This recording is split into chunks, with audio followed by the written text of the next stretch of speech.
अनंतकोटी ब्रह्मांडनायक राजाधिराज योगीराज श्री स्वामी समर्थ महाराज हे प्रत्यक्षात परब्रह्म स्वरूप आहे।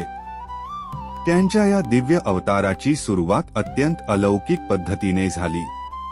असे मानले जाते की श्रीदत्त प्रभूंचे दुसरे अवतार श्री नृसिंह सरस्वती महाराज यांनी गाणगापूर येथे आपली लीला संपवून कर्दळीवनात प्रस्थान केले। तिथे एका निवांत जागी ते दीर्घ तपश्चर्येला बसले। ही तपश्चर्या साधीसुधी नव्हती, तर ती तब्बल 300 वर्षे चालली। इतक्या प्रदीर्घ काळ एकाच जागी स्थिर बसल्यामुळे स्वामींच्या देहाभोवती मुंग्यांनी मोठे वारूळ तयार केले आणि स्वामी त्या वारुळात पूर्णपणे झाकले गेले। काळ पुढे सरकत होता आणि एके दिवशी तिथे एक लाकूडतोड्या लाकडे तोडण्यासाठी आला। त्याने एका झाडावर कुऱ्हाडीचा घाव घातला, पण दुर्दैवाने ती कुऱ्हाड निसटली आणि थेट त्या वारुळावर जाऊन लागली।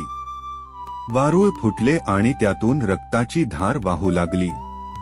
तो लाकूडतोड्या प्रचंड घाबरला, पण त्याच क्षणी त्या फुटलेल्या वारुळातून प्रत्यक्ष स्वामी समर्थ प्रकट झाले।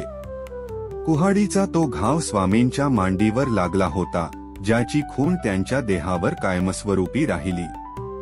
या अद्भुत प्रसंगानंतर स्वामींनी भारत भ्रमण सुरू केले आणि हिमालय, काशी, हरिद्वार करत ते शेवटी अक्कलकोटमध्ये स्थिर झाले।